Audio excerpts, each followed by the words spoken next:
ada seperti roh, jadi itu memeluk saya dari atas. Jadi saya kira ya, wah saya pasrah Tuhan, mau diambil kan itu. Soalnya saya yang jenengan yakini itu sosok Allah Tuhan Yesus. Iya. Anda yakin itu ya? Yakin. Nah, dan itu memeluk saya. Dan seketika itu rasa khawatir, rasa takut beban berat karena masa depan itu hilang, Pak. Jadi malahan saya bilang gini, damainya Tuhan, saya ingin seperti ini terus gitu. Saya bilangnya gitu malahan. Merasakan.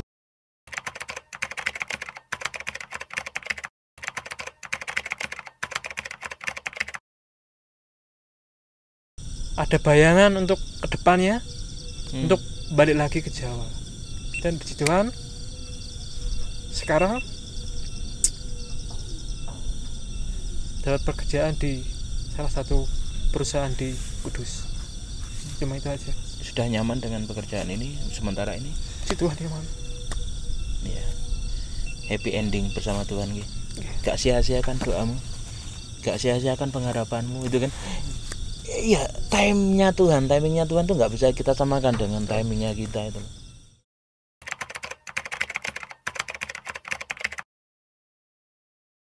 Abednego Hertano S apa sekarang? S-Farm. Iya. Luar biasa. Farmasi, Mas. Luar biasa. Sekarang mengambil jurusan di profesinya, ambil profesinya. 1 tahun lagi kuliah ya? Iya.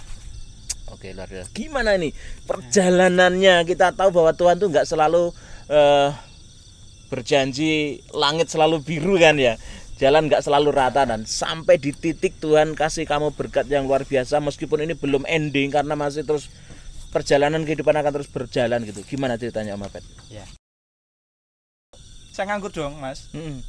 Sebagai seorang cowok biasa yang punya harapan pengen punya keluarga, sebagai seorang cowok biasa yang punya harapan pengen punya keluarga, sebagai seorang cowok biasa yang punya harapan pengen punya keluarga di masa depan, pengen punya pendapatan, saya pengen kerja.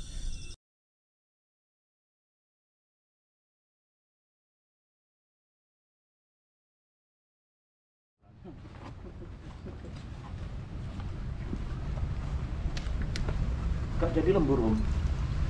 Izin dulu, Pak. Percaya gitu. Ayo berdoa ayo.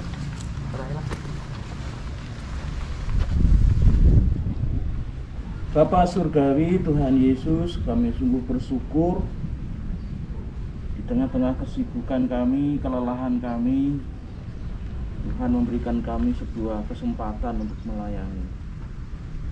Siang ini dengan tim yang ada, kami akan menuju ke Ternadi. Tuhan tuntun langkah kami tahu perjalanan ini menghadapi medan yang tidak mudah.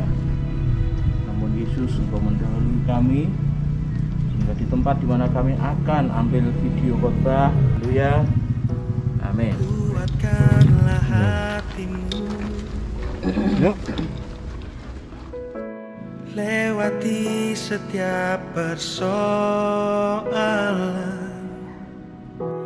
Tuhan Yesus selalu menopangmu. Jangan berhenti harap padanya. Tuhan pasti sanggup, tangannya takkan terlambat untuk mengangkatmu. Tuhan masih sanggup, percayalah, Dia tak tinggalkanmu.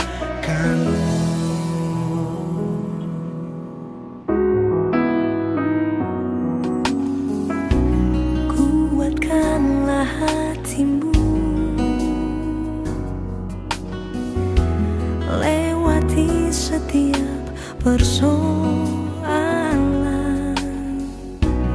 Tuhan Yesus selalu menopangmu.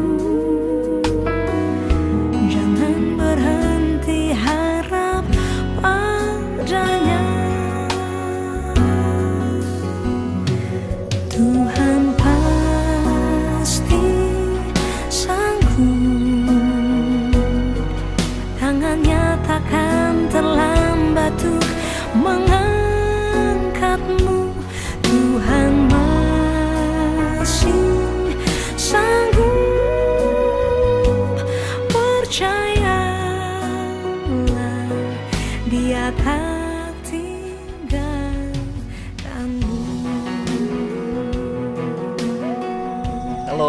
Saat ini kami tim multimedia berada di Ternadi.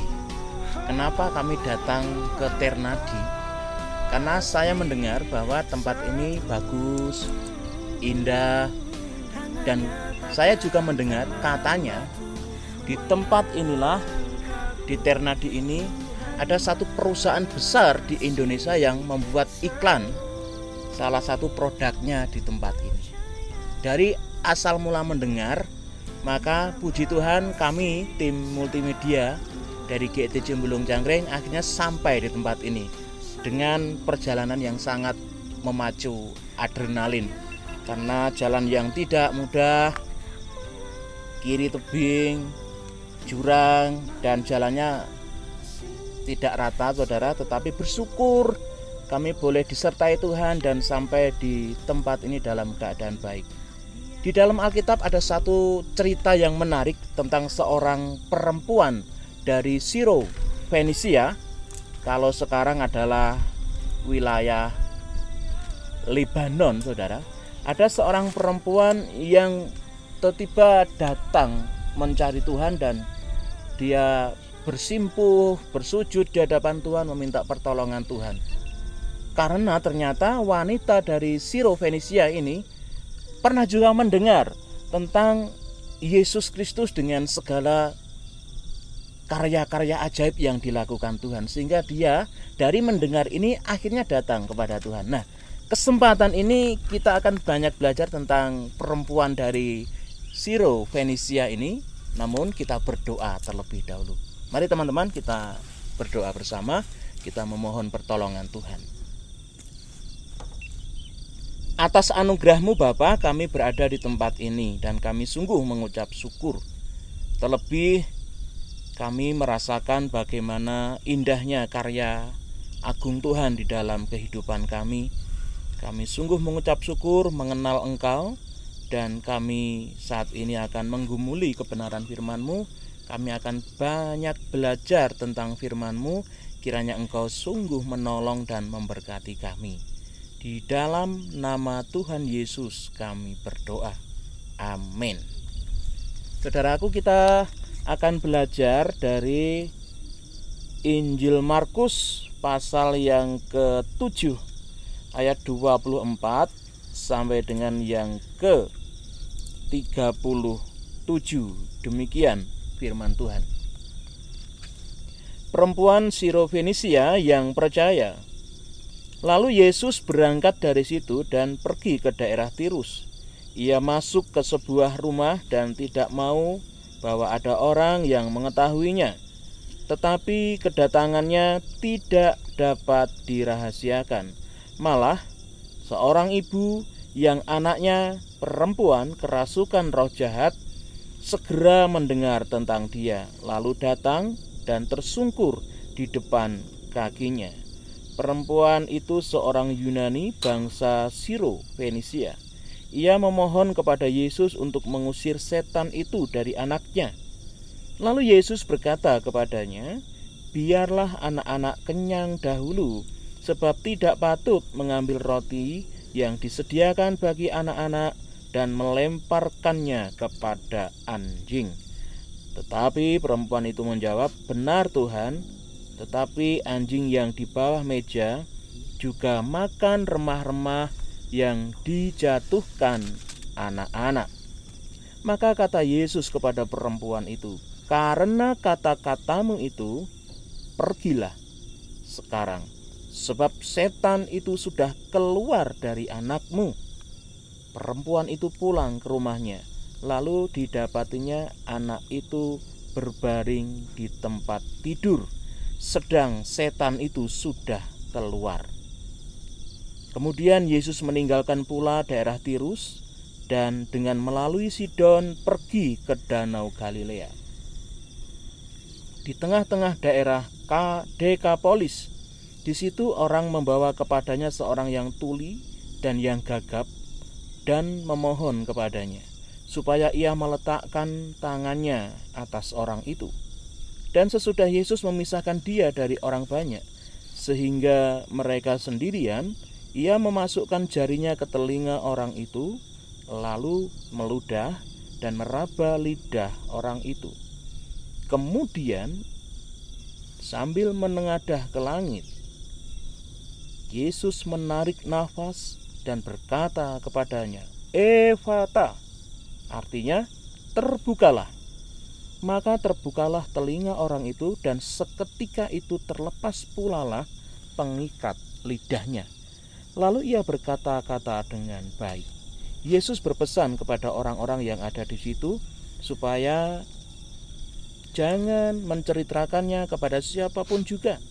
Tetapi makin dilarangnya mereka, makin luas mereka memberitakannya. Mereka takjub dan tercengang dan berkata, "Ia menjadikan segala-galanya baik. Yang tuli dijadikannya mendengar, yang bisu dijadikannya berkata-kata." Amin. Demikian saudaraku firman Tuhan, dan kita akan belajar dengan satu tema pada kesempatan ini, yaitu mengucap syukur atas kebaikan Tuhan. Ya, saya sungguh mengucap syukur kesempatan ini karena apa? Beberapa episode khotbah online GT Jemblung Cangkring, kami tim multimedia tidak bisa bersama-sama, begitu ya Om Danang ya. Om Danang sekarang sudah sibuk dengan pekerjaannya, Om Bagus juga sudah sibuk dengan pekerjaannya, Om Abed sibuk dengan kuliahnya, kalau Ridho sibuk dengan apanya? Pekerjaannya juga. Bersyukur, inilah wajah-wajah tim multimedia. Jadi masih ada beberapa teman yang tidak bisa bergabung dengan kami karena mungkin juga karena kesibukannya. Paling tidak kami bersyukur saat ini kami boleh bersama-sama kembali. Halo, gimana kabarnya Om Danang? Sangat baik. Luar biasa. Jadi kita belajar bagaimana kabarnya, sungguh amat baik gitu kan. Itu yang Alkitabiah begitu kan. Katanya Pak Pendeta Theophilus Sumarin kan begitu. Gimana Om Bagus kabarnya? Sungguh luar biasa. Sungguh luar biasa. Om Abed kabarnya bagaimana? Sungguh luar biasa dan sungguh amat baik, Pak. Sungguh amat baik ya. Ridho? Double luar biasa. Ya kita bersyukur ya. Gimana udaranya, sejuk gak? Nyaman ini, Pak. Tapi menurut teman-teman perjalanan gimana tadi? Perjalanannya dengan motor kita yang tidak kita siapkan begitu kan, artinya motornya kan motor matic naik gunung seperti ini kan, apalagi motornya bagus tadi kan, motor dengan roda dimodif gitu, kecil lagi kan, aman motornya. Tapi ngeluh gak Om Danang? Sudah terbiasa dengan sesuatu yang mengeluhkan, sesuatu yang menerkam, sesuatu yang mengejutkan seperti perjalanan tadi. Wah. Jadi yang enggak terduga-duga tidak gitu terduga ya. Dengan perjalanan ada tadi. Banyak hal yang kadang membuat shock gitu ya. Tapi bersyukur ya Om Danang sekarang sudah kerja di salah satu SD di Kudus ya Om ya. Ya, puji Tuhan. Puji Tuhan, sudah sekian lama menanti pekerjaan, akhirnya Tuhan sediakan tempat yang terbaik untuk bekerja. Bersyukur ya teman-teman semua sudah bekerja ya. Ya, Om Danang. Ya. Gimana ceritanya kok sampai akhirnya bisa mendapat pekerjaan itu? Ya. Mungkin dari tahun 2018 ya Mas, itu sudah 2018 saya. Ini 2021. Udah berapa tahun kita? 3 tahun ya. Sudah 3 tahun. Jadi 2018 saya kan kuliah di UMK dan mengambil jurusan keguruan, guru SD. Nah, di mana saat-saat itu saya merasa senang Pak. Karena apa? Sebentar lagi ada ujian, yaitu ujian akhir ya. Dan juga saya sudah merencanakan untuk ke depan, untuk bisa jadi guru tentunya. Dan juga hal-hal lain yang menyenangkan ke depan. Apa itu? Ya. Boleh tahu nggak ya kita ya? Atau cukup privasi ya? Cukup. Oke, sampai ya. situ dulu. Jadi 2018 sekitar Maret. Nah, Maret saya mau, itu juga saat-saat senang saya karena saya mempunyai laptop baru. Jadi laptop baru saya mau ambil di toko, tetapi saat di perjalanan sekitar Maret itu Pak, itu saya mengalami kecelakaan yang luar biasa bagi saya. Dan itu mengubah saya ke depannya, bukan hanya rencana ke depan, tetapi merubah fisik saya. Jadi 2018 Maret itu saya mengalami kecelakaan dan harus dioperasi 4 kali dioperasi di bagian wajah. Jadi bagian wajah saya itu hancur ya Pak. Jadi itu, dan juga apa ya, kata orang-orang, bukan hanya keluarga dan juga polisi juga berkata harapan untuk hidup itu kecil. Wow. Tetapi saya mengalami apa ya, seperti pengalaman rohani gitu, seperti berjumpa, seperti roh gitu, roh putih. Jadi menuju ke diri saya dan memeluk saya, itu yang saya rasakan. Ada tangannya, sangat nyata tangannya memeluk saya. Boleh memotong sebentar? Ya. Ketika satu sosok dalam bentuk roh putih itu memeluk jenengan, Ya. apa yang jenengan rasakan? Jadi ketika saya itu sebelumnya saya khawatir Pak. Sebelum ada kejadian itu? Iya, sebelum saya dijumpai seperti roh putih itu. Jadi saya khawatir, saya bilang sama orang tua bagaimana pekerjaan saya ke depan dengan kondisi seperti ini. Dan juga ke depan saya apakah masa depan saya akan baik gitu. Tapi ketika kekhawatiran saya, beban saya besar ya Pak, itu ada seperti roh, jadi itu memeluk saya dari atas. Jadi saya kira ya, wah saya pasrah Tuhan, mau diambil kan itu. Soalnya saya yang jenengan yakini itu sosok Allah, Tuhan Yesus. Iya. Anda yakin itu ya? Yakin. Nah, dan itu memeluk saya. Dan seketika itu rasa khawatir, rasa takut, beban berat karena masa depan itu hilang Pak. Jadi malahan saya bilang gini, damainya Tuhan, saya ingin seperti ini terus gitu. Saya bilangnya gitu, merasakan itu damai gitu loh, tidak ada berbeban berat sama sekali. Nah setelah itu saya mengalami apa ya, mujizat sekali lagi Pak. Jadi selama 4 kali operasi dan itu saya tidak merasakan sakit apa-apa, nah gitu. Sampai orang tua, keluarga juga bilang, kamu itu ngapusi aku ya nang gitu. Dipikir main-main gitu. Main-main saya biar orang tua seneng gitu ya. Biar tidak takut gitu. Tapi nyatanya memang tidak merasakan apa-apa Pak. Wow. Nah, dan 4 kali operasi di bagian mana saya tahu itu ya. Ya. Mungkin Om Dana mau cerita di bagian apa aja? Mungkin di rahang. Awal itu di rahang, terus yang kedua itu di mata karena mata sudah rusak ya. Okay. Jadi tidak bisa melihat. Di mata, terus yang ketiga di gigi, di rahang ini, jadi perbaikan lagi. Yang keempat di mata lagi. Jadi 4 kali. Itu sempat harus dikunci rahangnya, nggak boleh gerak. Jadi tidak bisa makan selama 3-4 bulanan, nggak bisa. 3-4 bulan nggak bisa membuka mulut. Jadi, terus gimana cara makannya? Pakai selang Pak. Jadi selang, saya cuma minum cairan. Dan dengan cairan itu malahan menurunkan berat badan saya. Jadi berapa waktu itu yang jenengan ingat berapa? 70 kilo. Dan selama 3 bulan itu turun sampai 48 49. Long lead itu orang Jawa bilang, balong karo kula. 22 kilo saya turunnya. Nah setelah 3 bulan 4 bulan saya lalui, rahang sudah dibuka ya. Setelah itu sudah operasi untuk mata sekali lagi, kan 2 kali operasi mata. Sekitar 6 bulan saya pemulihan gitu. Wow. Nah dan hampir 1 tahun ya. Jadi 6 bulan itu saya tidak merasakan apa-apa ya. Dan saat saya sembuh, sudah bisa untuk pergi kemana-mana, bisa melanjutkan sekolah lagi. Itu juga saya telat sekolahnya Pak. Tidak bisa lulus tepat waktu. Dan saat sembuh Tuhan menguji saya lagi Pak. Bertubi-tubi. Yaitu apa? Makan saya tidak bisa seperti orang lain Pak. Maksudnya? Gitu. Karena rahang sudah mengalami apa ya, kerusakan dulunya. Jadi untuk makan agak susah. Jadi seperti orang lain kan agak cepat kalau makan, tapi saya agak lambat untuk mengunyah, untuk menahan. Jadi beberapa waktu baru saya bisa makan. Untuk melihat juga saya hanya mengandalkan mata kiri, satu mata yang kanan sudah tidak bisa penyesuaian melihat. itu kan nggak mudah. Nah, jadi selama beberapa bulan saya penyesuaian, bukan hanya fisik tapi mental karena saya tidak pede untuk bertemu orang. Nah, teman saya juga tidak mengenali saya. Teman akur saya tidak mengenali saya. Dan karena berubah total.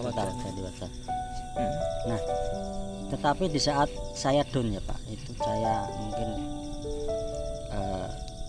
takut lagi, khawatir lagi, manusiawi banget. Nah, Tuhan memberi mujizat lagi, yaitu dengan apa?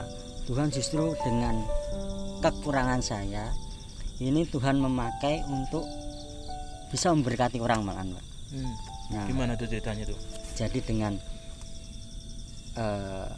beberapa kali mungkin undangan dan juga dari teman-teman gereja lain mengundang saya untuk bersaksi tentang entah itu kecelakaan dan perjalanan saya. Dengan setiap kesaksian itu justru malah menguatkan saya untuk saya pede. Oh gitu ya. Itu cara Tuhan ya, unik cara Tuhan ya. Unik banget ya. Pede. Terus juga yang awalnya saya khawatir dengan pekerjaan saya mulai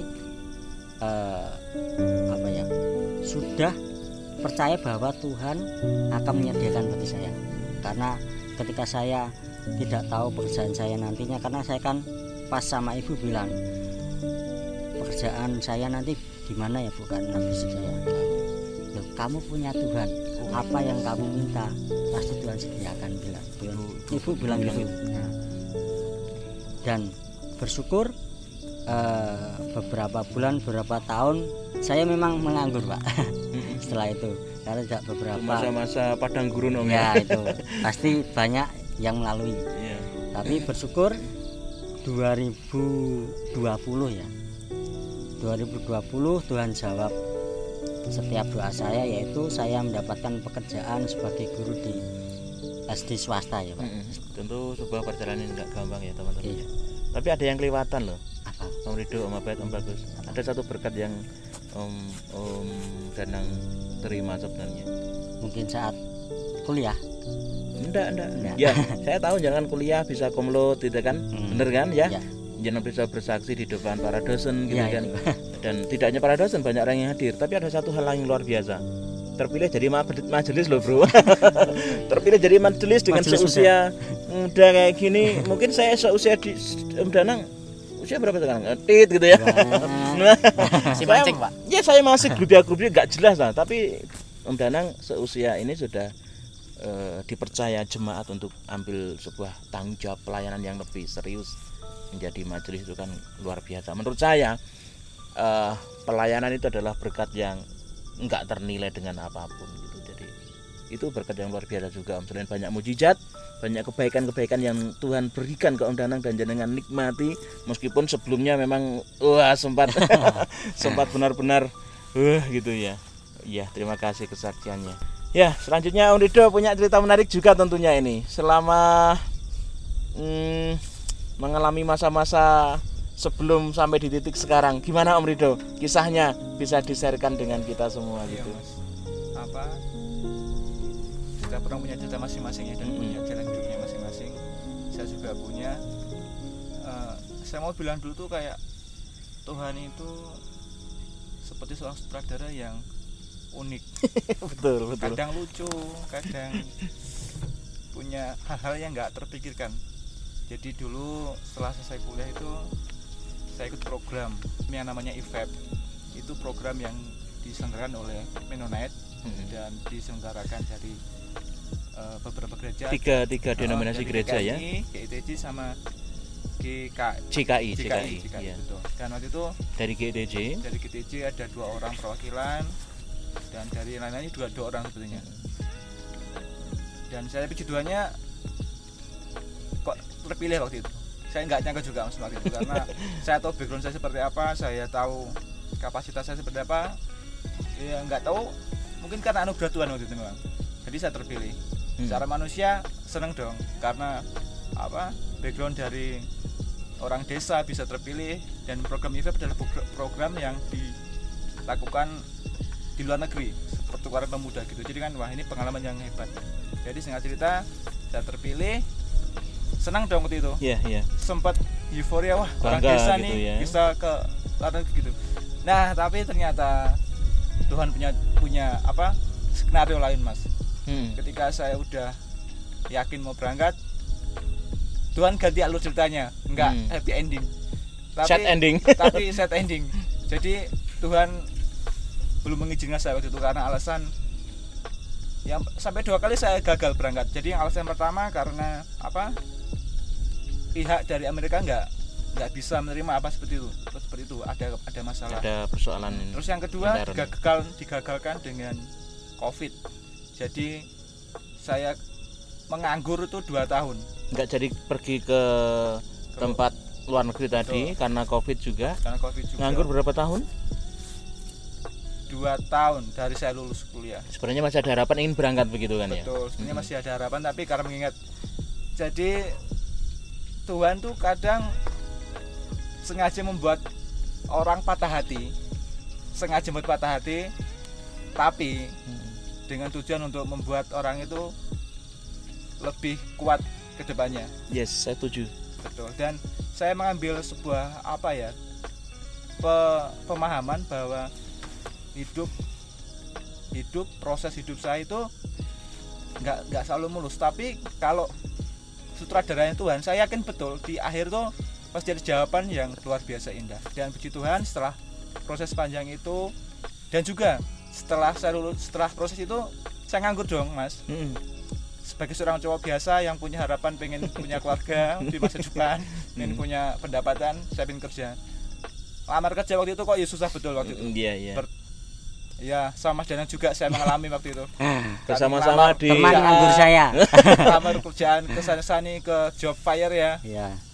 Nggak bisa. Kantornya di frustasi. Kamar sambil nonton film.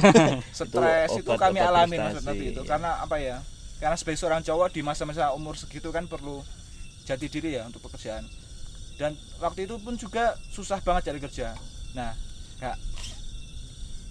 gimana ya? Setelah itu pun tetap saya berjuang, berproses bersama Tuhan, bergumul. Puji Tuhan diterima waktu itu. Setelah lama menganggur diterima. Setelah diterima ini loh, juga ternyata nggak seperti yang saya bayangkan. Saat diterima, ternyata bukan itu maksud Tuhan. Waktu itu saya keterima kerja di Lampung. Oh, jadi beberapa lamaran. Betul, kamu. Saya apply lamaran di Lampung, di Madirahayu. Harapan saya keterima di Madirahayu sih waktu itu. Tabangan saya sudah kondisi di Palembang, baru nyampe, saya ambil keputusan dengan ngobrol orang tua, dengan berbagai orang. Akhirnya saya ambil pekerjaan yang di Madirahayu. Dan itu perlu perjuangan, tenaga, uang dan sebagainya. Paham. Pengangguran kan ya. Betul. Harus riwa-riwi. Akhir cerita dari kisah hidup saya adalah ternyata dari sekian kali-kaliku proses Tuhan itu, Tuhan baik mas. Tuhan menyiapkan pekerjaan yang terbaik memang. Dan saya bersyukur sampai saat ini Tuhan berkati saya bisa bekerja di Madirahayu, walaupun berproses juga masih berproses. Tapi saya yakin kalau selama saya mengandalkan Tuhan, everything is gonna be okay. Oke. Gitu. Jadi luar biasa. Kalau sutradaranya Tuhan, wis toh happy endingnya itu pasti oke lah. Gitu. Cuma teman-teman juga tahu bahwa ketika masa-masa kamu berada di Kawah Condro di Mukau itu, masa-masa di padang gurun, ketika masa-masa kamar pastori depan itu menjadi sarang para pengangguran. Kantor Pak. Kantornya ya. Teman-teman Youth Transform Indonesia sempat melihat kegalauanmu dan akhirnya ada Pak Rosandono yang merekom kamu pergi untuk belajar di salah satu tempat pemuritan yang nggak gampang. Mungkin ada pengalaman menarik ketika kamu dikirim YTI di salah satu tempat itu. Oh iya benar. Di salah satu itu juga Tuhan mengirimkan banyak orang untuk apa ya? Untuk menjadi sarana Tuhan bagi saya untuk bertumbuh. Waktu itu saya dikirim ke Kalimantan yang pulau yang tidak pernah saya terbayangkan sebelumnya akan ke sana. Dan saya pikir itu ada tempat yang yang enak gitu perjalanannya. Ternyata saya oleh Pak Rosan dikirim ke Kalimantan. Wah, ternyata perjalanannya dari perjalanan aja udah gak enak mas. Ternyata maksudnya gimana? Awalnya naik pesawat kan, tiket gitu kan. Dulu kami siapkan tiket pesawat. Oh, dari tiket pesawat iyalah biasa sih pergi luar pulau kan mesti naik pesawat kan. Oke, saya terima baik gitu. Nyampe di Pontianak. Yeah. Saya pikir naik pesawat lagi. Yeah. Katanya Pak Rosan apa Pak Jun itu, jalannya enak kok Mas. Deket. Nah, oke, deket. Saya pikir berapa jam lah. Ternyata itu hampir 15 jam atau hampir 13 jam lah. Dengan perjalanan yang jalannya itu seperti apa? Naik roller coaster Mas. Dengan jalan yang seperti kita tadi, cuma berapa meter ya. Gitu. Jadi naik bis, itu bis habis loh. Kalau 2 bis bersamaan jajar pasti nggak muat gitu. Masih ingat nama bisnya apa? Perintis waktu itu. Perintis Airline ya. Jadi naik itu Mas, dan sampainya di sana pun awalnya udah disuguhi dengan perjalanan yang seperti ya. Wah, ini salah nih pikirku ini dikirim ke Kalimantan. Dan nggak enak gitu ya. Udah awal pun di perjalanan pun udah nggak enak gitu. Maksudnya udah wah berat ini gitu. Sampai di sana pun disambut dengan hutan semua sepanjang perjalanan itu. Dan sampai di sana pun saya pikir bisa nyatain enak gitu. Ternyata enggak. Saya di sana membantu pembangunan gereja Mas. Jadi kamu ya, yang background dari seorang perawat gitu ya. Di sana jadi disuguhkan kuli bangunan. Jadi wow. Ya awalnya sih emang agak berat karena nggak terbiasa juga panas-panas gitu. Jadi setiap hari Mas, setiap berangkat pagi sampai sore di lapangan ya untuk membangun gereja dari nol. Itu bangun gereja dari nol. Saya ikut bantu motong kayu, ngangkut kayu, gotong kayu gitu. Tapi di situ saya paham betul juga bahwa setiap proses itu nggak ada yang mudah gitu. Setiap hal yang didapat itu harus dilalui dengan berjuang dulu, menangis dulu. Ya gitu intinya. Jadi saya bersyukur juga dikirim Kalimantan, dipertemukan dengan orang-orang hebat di sana. Saya dibentuk menjadi orang yang lebih apa ya? Ada Pak Pendeta Stiono, ada Pak Santiko, satu siapa lagi sana banyak orang. Saya diajar untuk menjadi orang yang apa ya? Menerima keadaan, terus belajar untuk rekoso. Itu action point-nya, Bro. Untuk apa ya? Untuk hidup. Ini loh hidup gitu loh. Enggak gampang hidup itu, kita harus berjuang, harus kadang ada di luar ekspektasi kita. Harus mengalahkan ego kita untuk kamu tuh bisa lebih dari ini dulu, tapi nggak apa-apa, kita bertahan dulu di satu situasi yang Tuhan kayak Om Danang yang tapi tadi kita sometimes itu kita harus bisa menerima keadaan di yang Tuhan kasih itu. Jangan berontak lah, pasrah aja, ikuti alur yang Tuhan mau gitu. Itulah Mas proses hidup saya alami. Iya, oke. Gak mudah memang ya. Tuhan tuh keren, kadang lucu. Tapi pada akhirnya ketika tetap berharap gandol Gusti itu tetap happy ending. Happy ending ya. Berharap sama Tuhan. Betul. Ya, terima kasih kesaksiannya Om Rido. Om Bagus gimana? Saya masih ingat waktu itu kita di Jepara. Waktu itu kita tim multimedia di Jepara, di mana ya kalau nggak salah di Teluk Awur dan waktu itu ada satu konten yang dia tuh melongo gitu, saya getak dari belakang. Ngapain Om? Kayak orang bengong gitu kan. Iya, saya bingung Mas, memang saya marah, saya sedih, saya kecewa, saya khawatir. Kenapa? Saya pun cari-cari pekerjaan nggak dapat gitu kan. Memangnya Tuhan di mana sih kok nggak dengar doaku? Nah, sekarang saya dengar-dengar sudah bekerja di salah satu perusahaan di Kudus ya.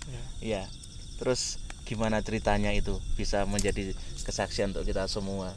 Ya dari awal pertamanya saya tahun 2020. Itu saya resign dari salah satu restoran ternama di Palembang. Yang pas ada COVID, jadi semua karyawan diberhentikan semua. Pas itu saya resign dan pada akhirnya saya kembali ke Jawa. Terus saya bekerja sebagai ikut orang kuli di Jakarta. Wah, anak Jakarta ini. Ente gue. Berapa lama di sana Om? Jakarta? Cuma 1 bulan. Oh, bentar aja ya. Bentar aja. Terus saya kembali ke Jepara lagi. Dan ada salah satu dapat WA saya dari Mas Aan untuk pergi ke Bulung Cangkring ya, pada waktu itu. dan saya mencari pekerjaan dari sini, dari sana, dari segala tempat-tempat yang bisa kamu anggap bisa menampung kamu kerja gitu ya. Itu tidak ada yang menerima, belum ada panggilan, meskipun panggilan ada tapi kurang pas buat saya. Saya sangat kecewa waktu itu, berpikir kayak gak ada gunanya gitu. Iya. Kayak berpikir stres, takut, marah juga gitu ya marah juga. Sulit banget ya, kesana kesini nyari kerjaan susah juga. Dan pada akhirnya saya dapat SMS dari salah satu perusahaan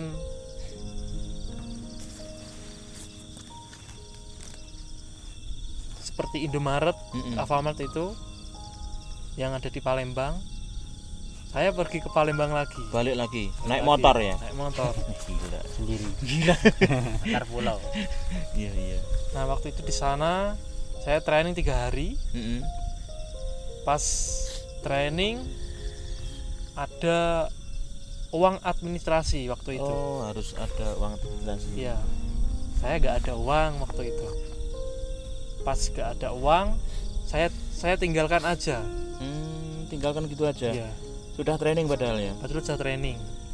Saya memilih ke Jambi waktu itu. Motoran lagi. Iya. Dari Palembang itu. Dari Palembang. Berapa jam, Mas? Sekitar jam 7 pagi berangkat sampai Jambi jam 5 sore. Di sana sekali. Saya kuli juga proyek bangunan, dan profesi saya juga nggak ke situ sih arahnya. Cuma karena nganggur gitu kan? Karena nganggur, jadi saya kerja apa aja lah, yang penting kerja gitu.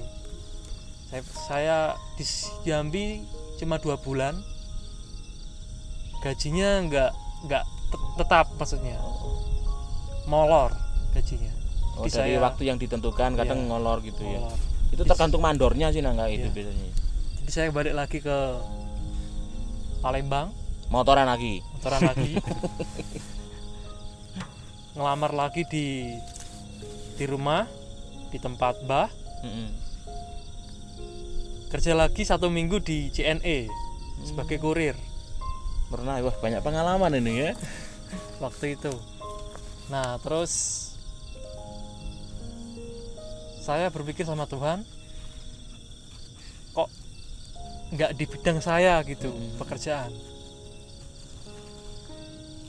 Setiap saya bekerja pasti nggak netap gitu, tapi pindah-pindah ke sana ke sini, nggak nentu. Saya bergumul sama Tuhan untuk bisa menetap gitu. Dan saya ada bayangan untuk kedepannya, untuk balik lagi ke Jawa. Dan puji Tuhan, sekarang dapat pekerjaan di salah satu perusahaan di Kudus. Cuma itu aja. Sudah nyaman dengan pekerjaan ini sementara ini? Puji Tuhan, nyaman. Iya. Happy ending bersama Tuhan gitu. Gak sia-siakan doamu, gak sia-siakan pengharapanmu, itu kan. Iya, timingnya Tuhan tuh nggak bisa kita samakan dengan timingnya kita itu. Ya seperti Om Ridho bilang, Tuhan tuh kayak seorang sutradara yang sangat unik. Kita nggak bisa tebak dia. Kalau kita bisa tebak cara mainnya Tuhan, karyanya Tuhan, dia bukan Tuhan dong. Bisa kita jangkau dengan pola pikir kita gitu ya. Ternyata yes, ikut Tuhan memang luar biasa pembentukannya. Ya, kita akan dengar kesaksian dari yang paling muda di antara kita. Saya. Jenengan sih sudah menuju meninggalkan dari muda gitu. Ya, Om Abed, saya sudah mendengar dan jenengan sudah juga memberitahukan saya bahwa puji Tuhan Pak, saya lulus sarjana Abed Nego Hertano S apa sekarang? Spam. S-Fam. Iya. luar Farmer biasa. Farmasi Mas. luar biasa. Sekarang mengambil jurusan di profesinya, ambil profesinya. 1 tahun lagi kuliah ya? Ya. Oke, luar biasa. Gimana ini perjalanannya? Kita tahu bahwa Tuhan tuh nggak selalu berjanji langit selalu biru kan ya. Jalan nggak selalu rata, dan sampai di titik Tuhan kasih kamu berkat yang luar biasa, meskipun ini belum ending karena masih terus perjalanan kehidupan akan terus berjalan gitu. Gimana ceritanya Om Apet? Ya. Sebelumnya mendengar cerita teman-teman dari Danang, Mas Rido dan juga Mas Bagus, saya pribadi juga terberkati Pak. Pergumulan mereka juga saat ini sudah, saya sebagai saksi juga mengikuti perjalanan teman-teman semua. Kita bersama-sama, selalu bersama-sama aja. Saya senangnya itu teman-teman bulung, teman-teman muda itu di pemuritan kita MCG itu apa ya, saling ngerti, saling mendukung. Ketika satu teman butuh dukungan, kita dukung, dan itu nggak etok-etok, benar-benar dengan tulus, dengan hati gitu ya. Kita pertahankan itu untuk ke depan. Oke, lanjut ya. Kalau dari teman-teman semua tadi Mas Rido, Danang dan juga Mas Bagus sudah menjelaskan, kebanyakan dari mereka bergumul mengenai pekerjaan. Ada yang bekerja tadi udah keterima di Rumah Sakit Martirayu, ada yang menjadi guru SD di salah satu SD swasta ya, SD swasta di Kudus, dan juga Mas Bagus sudah keterima di salah satu perusahaan di Kudus juga ya Mas ya. Kalau saya sedikit agak melenceng Pak. Kalau saya pergumulannya lebih ke studi, masih di sekolah. Kan memang belum bekerja ya, ya, kan ya? Belum bekerja. Ya. Karena memang kan kamu masih paling muda kan? Ya, paling muda kan memang dia gitu kan. Paling muda. Tapi tampak paling tua ya. Enggak. Iya. Karena saya bergumulnya di studi, di sekolah. Kalau berbicara mengenai apa yang kamu syukuri, saat ini saya bersyukur sekali. Tadi sudah disebutkan Pak Aan kalau saya sudah lulus sarjana S1 farmasi. Itu yang saat ini memang benar-benar saya syukuri. Sudah puji Tuhan tepat waktu Pak. 4 tahun saya sekolah.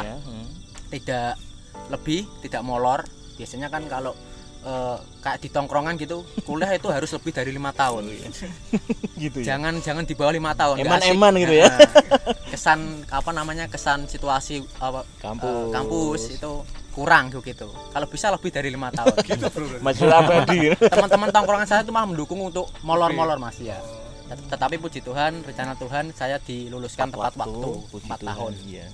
Itu yang saat ini memang benar-benar saya syukuri begitu Pak. Kalau berbicara mengenai kebaikan Tuhan di dalam hidup saya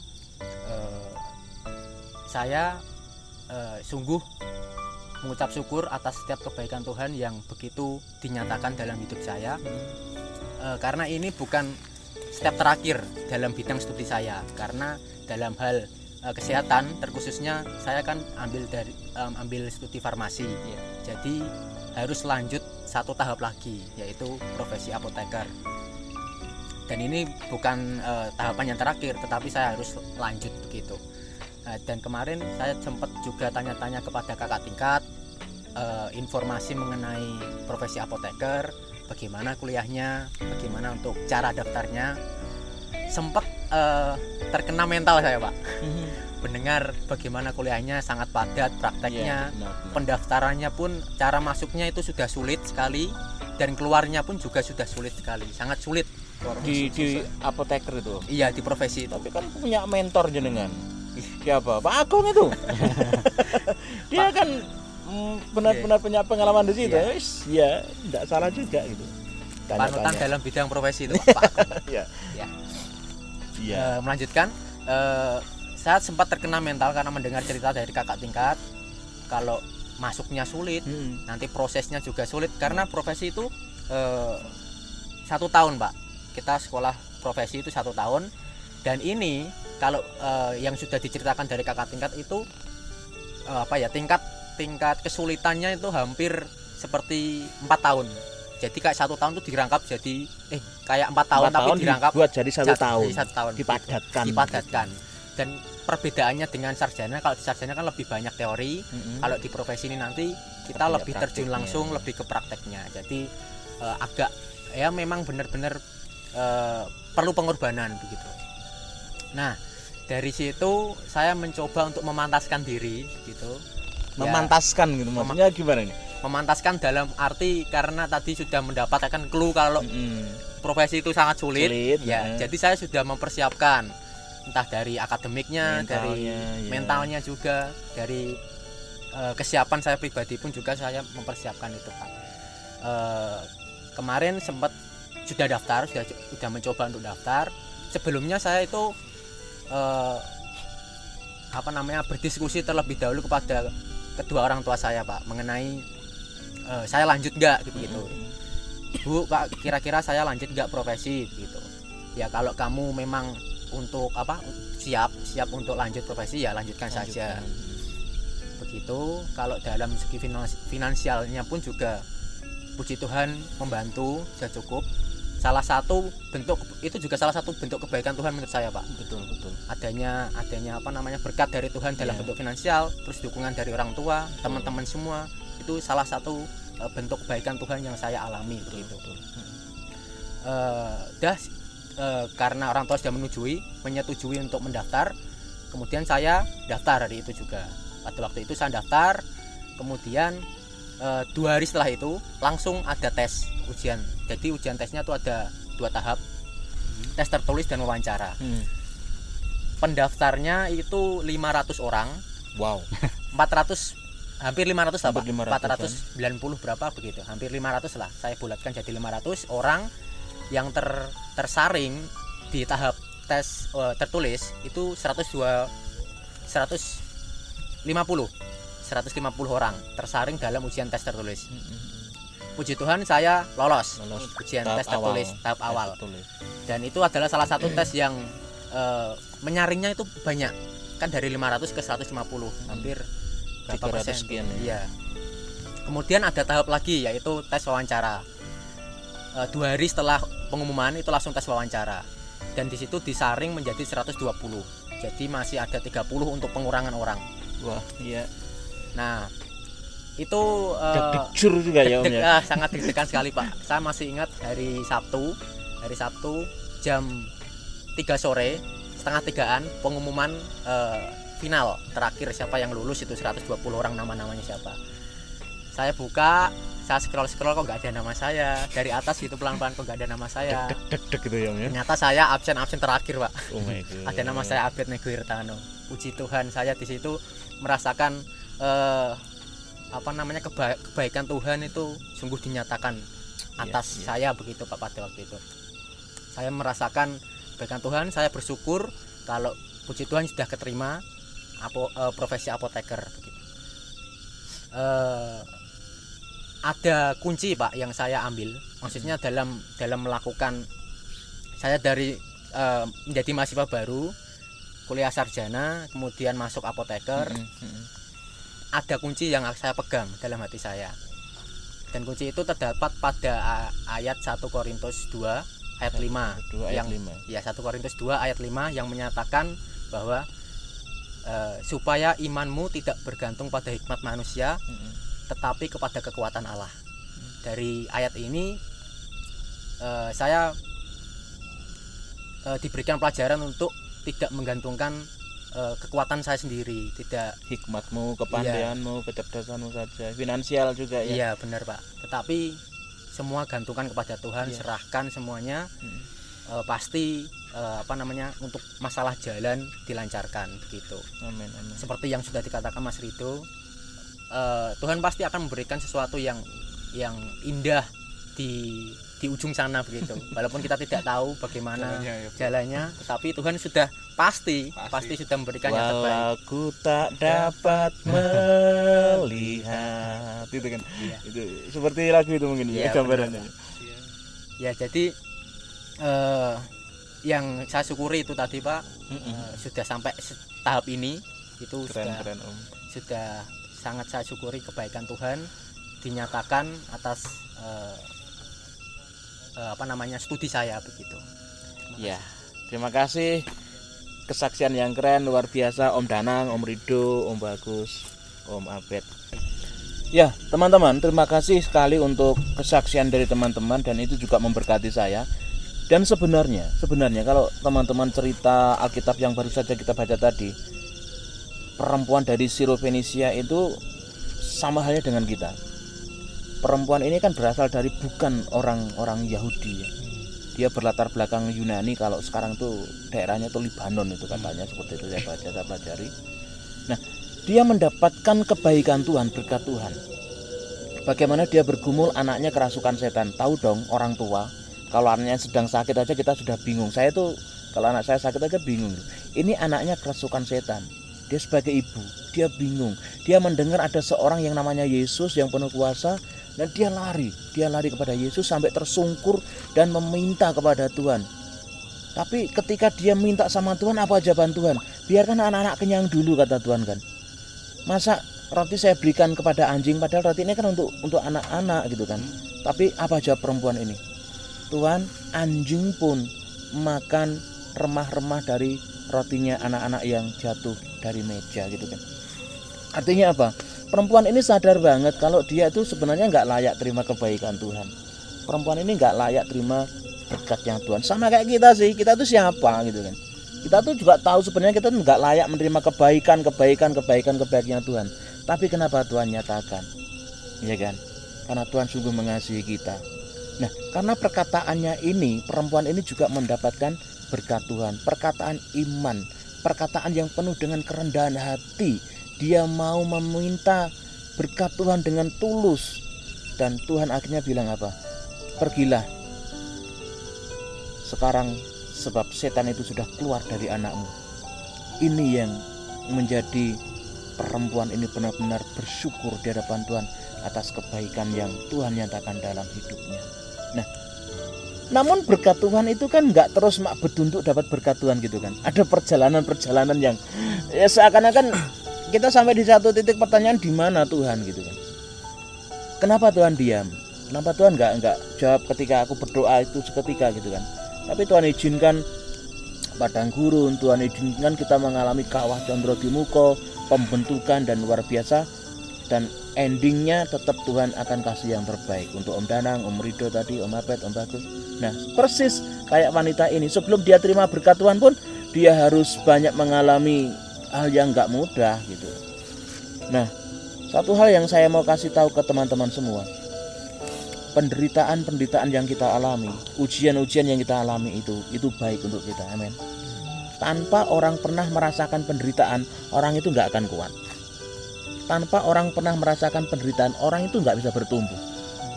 Kita bersyukur kalau Tuhan kasih kita sebuah berkat, kita mengalami situasi yang nggak sulit. Disitulah kita bertumbuh. Disitulah kita menjadi pribadi yang kuat, pribadi yang sungguh memiliki pengharapan hanya di dalam Tuhan. Nah, sekarang kita sudah alami kebaikan Tuhan luar biasa. Mari kita belajar dari perempuan Fenisia ini.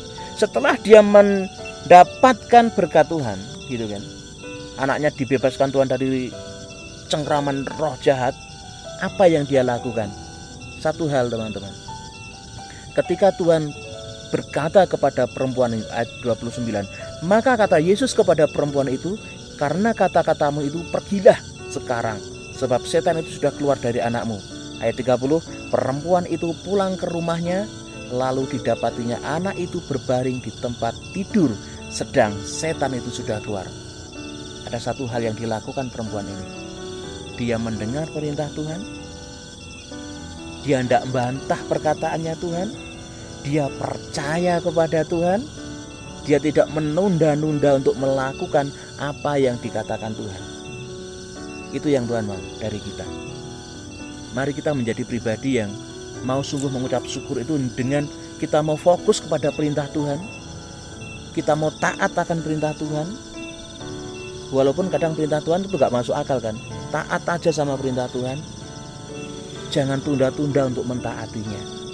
Berkat sudah menanti kita di depan. Jangan seperti yang diceritakan di ayat yang ke 36 sampai 37. Saya akan baca teman-teman. Yesus berpesan kepada orang-orang yang ada di situ supaya jangan menceritakannya kepada siapapun juga.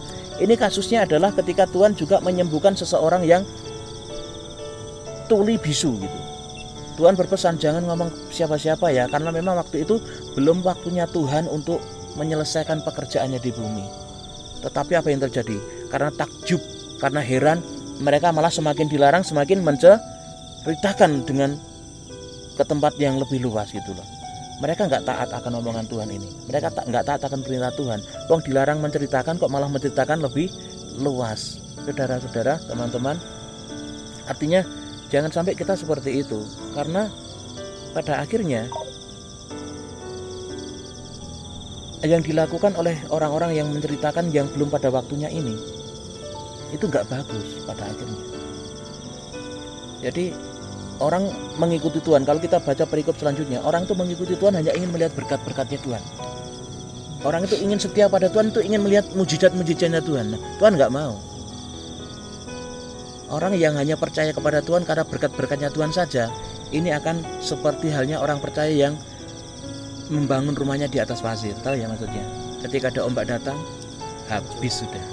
Jadi Tuhan mau kita mengikut Tuhan, ya kita tahu ikut Tuhan itu gak mudah, seperti perjalanan kehidupan kita masing-masing tadi. Tapi selalu ada happy ending. Kalau orang taunya ikut Tuhan itu mesti enak-enak toh, dia akan kecewa, karena kenyataannya menjadi orang Kristen, menjadi orang percaya itu gak mudah kok. Tetapi kita bersyukur dari setiap hal yang gak mudah itu kita dibentuk Tuhan menjadi pribadi-pribadi yang kuat, pribadi-pribadi yang hanya berpengharapan kepada Tuhan. Karena hanya di dalam Tuhanlah pengharapan kita tidak akan kecewa. Amin. Mari kita isi rasa syukur kita kepada Tuhan itu dengan satu hal, seperti yang diteladankan oleh perempuan Fenisia ini. Fokus pada perintah Tuhan, taat perintah Tuhan, jangan tunda-tunda, lakukan, layanilah Tuhan dengan hidup kita. Amin. Tuhan memberkati kita semua. Terima kasih untuk kesaksiannya Om Rido, Om Danang, Om Apet, dan Om Bagus. Tuhan memberkati kita semua. Ke depan masih banyak perjalanan kita, masih panjang. Tetapi kalau selama kita terus berpegang teguh berpengharapan kepada Tuhan, pasti aman. Tuhan memberkati kita semua. Oke. Waduh, jam berapa iki? Tengah 6, Bro. Gas itu 17.30. Harus turun nih, soalnya gelap bahaya jalan ini. Ini kayak kesaksiannya yang kemarin kita buat 1 jam lebih itu akhirnya. Covid.